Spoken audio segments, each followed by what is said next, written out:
It always begins the same way. She looks at you, not as you are, but as who she imagines you might become. You feel it in her gaze, don't you? That flicker. Is it hope? Or hunger? You think you're being seen. But you're not. You're being scanned, measured, evaluated, like a blank canvas, waiting for her to paint her version of the ideal man. But let's be honest, the masterpiece she's creating was never really about you. Carl Jung warned us about this. Not with soft, soothing inspiration, but with the sharp, unflinching mind of a man who spent his entire life staring into the abyss of the human soul. Jung devoted himself to mapping the human unconscious, the part of your mind that operates in silence, beneath your awareness, and what he uncovered about women was terrifying. He found that most women don't fall in love with men. They fall in love with the idea of men. The fantasy, the illusion, the projection. And here's the worst part. They don't even realize they're doing it. You think she's choosing you? She's not. She's choosing the version of you she's built in her own mind. A psychological puppet, crafted to fulfill a role. In the private film she's been scripting since childhood. And when you stop playing that role, she doesn't change the script. She just casts a new actor. Jung called this inner projection. The animus, the unconscious masculine image, living inside every woman. And when that animus is immature, undeveloped, or left unchecked, it becomes a tyrant, a force that leads women to chase chaos and reject stability, to argue without clarity, to dominate without wisdom, to moralize without accountability. Jung didn't sugarcoat it. He called it spiritual possession, a state where a woman isn't even aware that she's no longer acting from her own true self, but from the grip of her inner fantasy. And you fall for it. Why? Because no one taught you to spot it. You confuse being wanted with being known. You mistake being chosen for being understood. You believe her when she says, "You're different," but you're not. You're just the latest face she's placed into a role she's been rehearsing her whole life. And when the fantasy finally breaks, when the mask slips, you're left standing there, confused, betrayed, humiliated, asking yourself, what did I do wrong? But the answer is, you didn't do anything wrong. You just stopped being a convincing actor in someone else's play. Jung said there's only one way out of this psychological theater, and that's through what he called individuation, the lifelong process of becoming whole within yourself. And here's the hard truth. Most men never even begin that journey. You were trained to chase approval, to seek validation, to let women define your worth. And as long as you do that, you'll keep playing the same character, in the same play, getting replaced every time the audience gets bored. Individuation isn't glamorous. It's brutal. It's honest. It requires you to face everything you've buried, your fear, your insecurity, your brokenness. It demands that you stop blaming women for not seeing you, and start doing the only thing that matters, seeing yourself. Because here's what Jung knew, that most men will never grasp. You don't become a man by being chosen. You become a man by choosing yourself. You don't earn your value through her affection. You claim it by standing alone, fully responsible, fully awake, fully alive. A man who has faced his own unconscious cannot be seduced by projection. He stops being a puppet in someone else's fantasy. He becomes the author of his own reality. Jung saw the great tragedy of modern men. Not that they are rejected, but that they are so willing to shape-shift into whatever form they think will be accepted. In the last part, we explored how women fall for the fantasy, not the man, and how most men, unaware of that projection, become actors in a play they never wrote. But the story doesn't end there.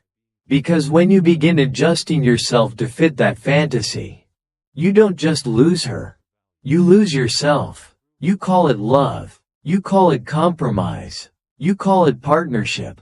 But Carl Jung had another name for it. Self-betrayal.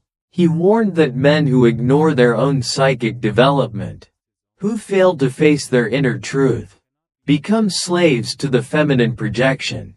They twist themselves like wet clay into whatever shape is demanded by women, who don't even understand their own true desires. And what happens next? You stop being a man. You become a mask. You smile. You nod. You perform. You say, yes, when you mean, no. You go along to avoid conflict. You lose track of who you were before the mask fused with your face. And women? They sense it, more than you can imagine.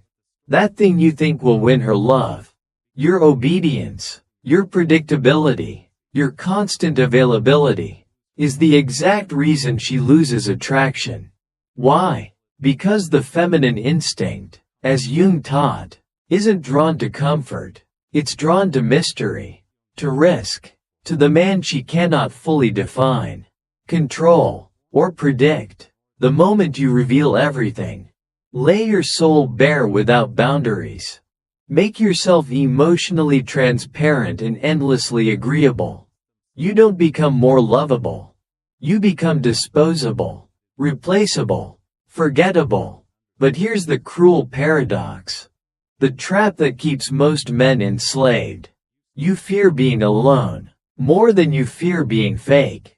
You'd rather betray your soul than risk her leaving. You'd rather lie behind a mask than face the silence of standing without applause. But Jung made it clear. Until a man embraces solitude, he will never be free. He wrote that individuation, the process of becoming whole, is not for the faint of heart, because it requires you to die before you die, to let the false versions of yourself burn away, so something real can finally emerge. And here's the part no one wants to say out loud. Individuation is lonely, terrifyingly lonely, because when you walk that path, you begin to see truths you cannot unsee. You see the games people play, the masks they wear, the lies they tell themselves, just to stay comfortable. And when you try to share what you see, they mock you. They say you're cold, too serious, too arrogant. They say you're the problem. But you're not the problem. You're the mirror. And people hate the mirror when it shows them something they're not ready to face. Jung knew this deeply. He spent decades studying patients who were terrified of confronting their shadow, the dark, rejected parts of the psyche they refused to acknowledge. And women? Jung warned that many are raised in cultures that reward them for avoiding that confrontation.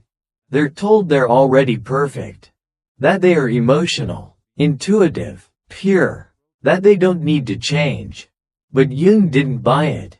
He wrote that the greatest danger to women was their unconscious animus, the internal masculine force that speaks with false certainty, false authority, and false moral superiority. He warned, if a woman doesn't face and integrate this inner masculine force, she becomes a prisoner of it. She projects it onto every man she meets, blaming them for the very war she refuses to fight within herself. And here you are, thinking you'll be her savior, that you'll be the exception, that if you love her hard enough, prove yourself loud enough, serve her well enough, she'll finally see you, the real you.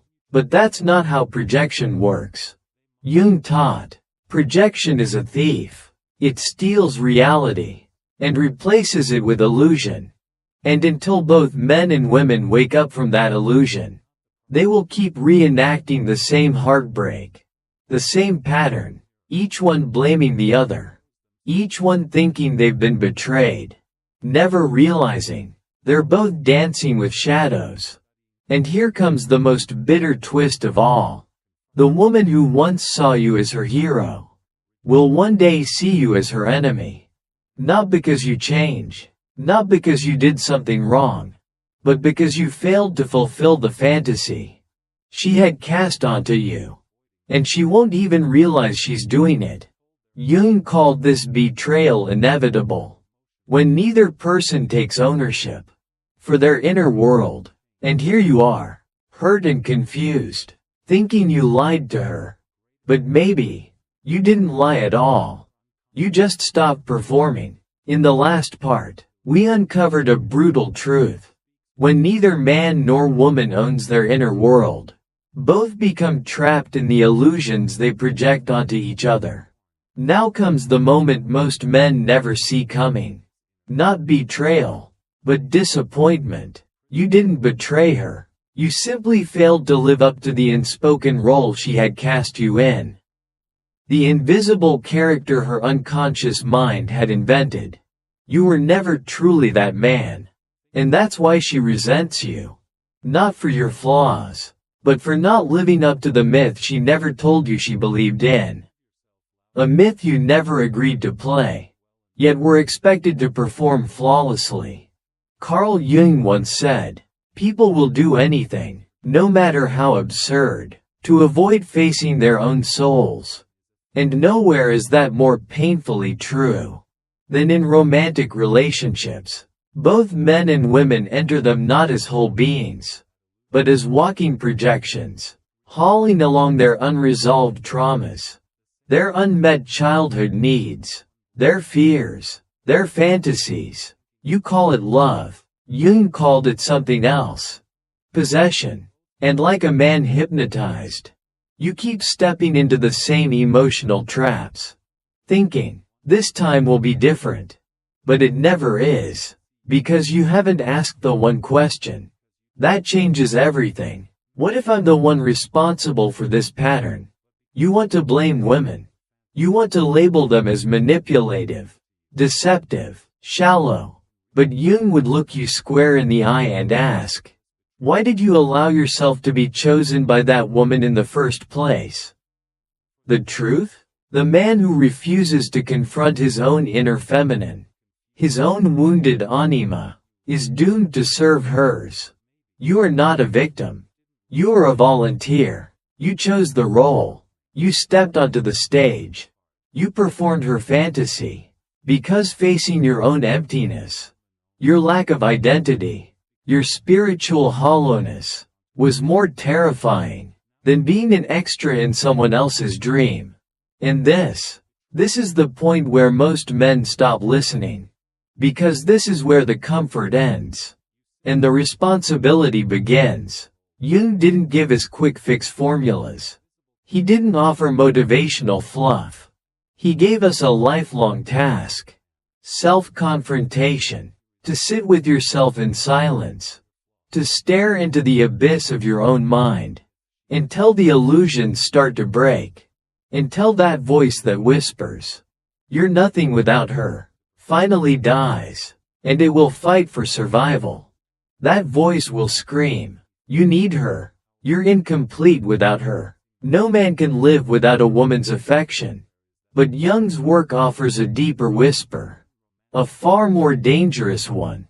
The man who can stand without her. Without approval. Without applause. Without being needed. Is finally free. Free from projection. Free from performance. Free from the tyranny of molding yourself into someone else's dream. And when you arrive at that place, you don't become cold or distant. You become real. Rooted. Grounded. Fully alive in your own skin. And ironically, that's when women will feel most drawn to you. Not because you crave them, but because you don't. And you'll smile, not because you've become bitter or heartless, but because now you understand. You see that she, too, is on her own journey. She must face her animus. She must untangle herself from her illusions. And you can't do that work for her. You're not her savior. You're a mirror. Just like Jung, you walk your path so fearlessly, so authentically, that your very presence becomes a mirror, reflecting the truth back to anyone brave enough to look. Most will turn away, but a few, a rare few, will thank you for it. And that is the difference between being loved for the role you perform and being respected for the man you've become. And when that shift happens, when you no longer need to perform, you'll notice something strange. People become uncomfortable around you. They sense it, even if they can't name it. Your presence feels heavier, not in weight, but in truth, because now you no longer fit their tidy boxes, the predictable roles they used to feel safe. Jung warned, the individuated man is not welcomed by society. He is feared, misunderstood, labeled arrogant or distant. But the truth? You've simply become untouchable, unbuyable, unmanipulable, because you see through the game. And here's where it gets ironic, almost comical. The same people who once craved your attention, your validation, your approval, they'll begin to resent you for not needing theirs. In the last part, we saw what happens when you stop performing, when you stop living as someone else's fantasy, and begin living as yourself. But there's a cost to that freedom, and the first people to sense it will be women still possessed by the dream of the perfect man.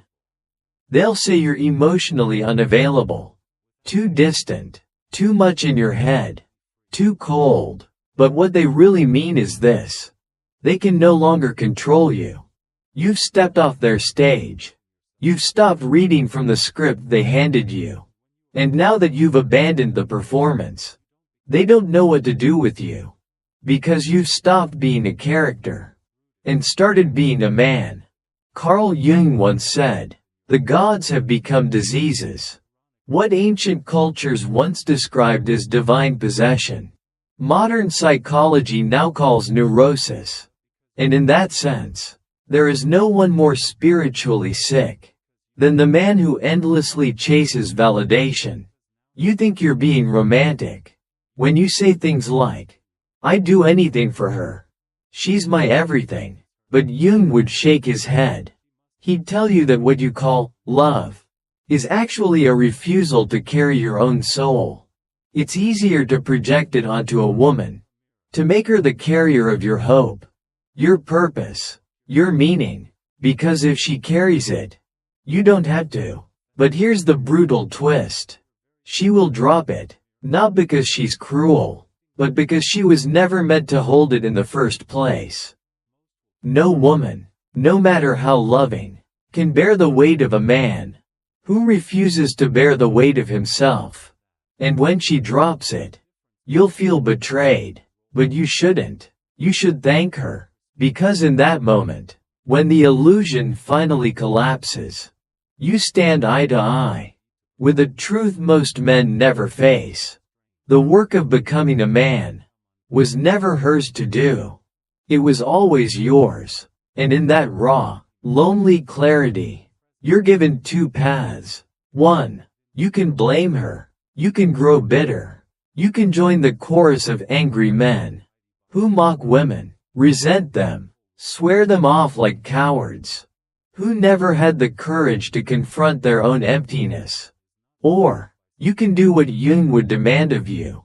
You can turn inward. You can begin the lonely, terrifying, liberating work of individuating, of becoming whole, without needing someone else to make you feel complete. Because the truth is, the woman you've been searching for, out there, is a reflection of the part of yourself you abandoned. Until you face that part, every relationship will be performance. Every connection, transaction. Every love, illusion. But when you do face it, when you begin to integrate your inner feminine, your own neglected soul. You stop chasing. You stop manipulating. You stop performing. You don't move toward women with desperation. You don't try to win them over with approval. You simply stand still, rooted, grounded, fully yourself. And that's when something rare happens. You stop attracting women who want a role. You start attracting women who want the truth. And when you meet her, you'll know it. She won't demand that you perform. She won't try to rewrite your script. She won't fall in love with your potential, or seduce you with ideas of completion, because she's not looking to be completed, and she's not looking for someone to save her. She's already done the work. She's met her own shadow. She's faced her animus. She's burned through her illusions. And that's why she won't need you to carry her soul. She'll stand there, holding her own wholeness, meeting you eye to eye, not as a goddess waiting for worship, not as a child needing rescue, but as a woman, ready to walk beside you. No masks, no games, no projections, just two humans, both scarred, both seen, both awake. In that kind of meeting, between two people who have stripped away the illusions, there is no desperation, no clinging, no performance. There is only truth, raw, undiluted, and terrifyingly powerful. And Carl Jung warned us, this kind of love is rare, not because it doesn't exist, but because most people run before they ever reach it. Why? Because it demands nothing, yet offers everything. Because it is not born out of need. It is born out of freedom. The freedom to choose someone, not to escape your own emptiness, but to walk beside them in your fullness. The freedom to walk away, not in fear, but in clarity. The freedom to stand beside someone, without illusions, without projection, without fear. But let me be honest, brutally honest, most men will never get there. Most will quit the path. They'll tap out when the silence grows too loud. They'll cave when the mirror gets too honest. They'll trade the truth for the fantasy, because the fantasy is easier to carry. They'll settle for the performance, the script, the applause. They'll chase the thrill of being wanted, more than the discipline of being seen. Why? Because facing who you really are, beneath the ego, the mask, the wounds, feels unbearable. But if you have the courage, the brutal, gut-wrenching courage, to keep walking, to keep standing alone, to keep peeling back every false layer you built to earn affection, then one day, you will arrive at the edge of something terrifyingly beautiful. You will find yourself, and when that moment comes, when you finally meet yourself, not as a reflection, but as a reality, everything changes. Women will no longer be the source of your identity. They'll no longer be the mirror you need to feel like a man. They'll become something else entirely. Partners, not prizes. Mirrors, not mothers. Allies, not saviors.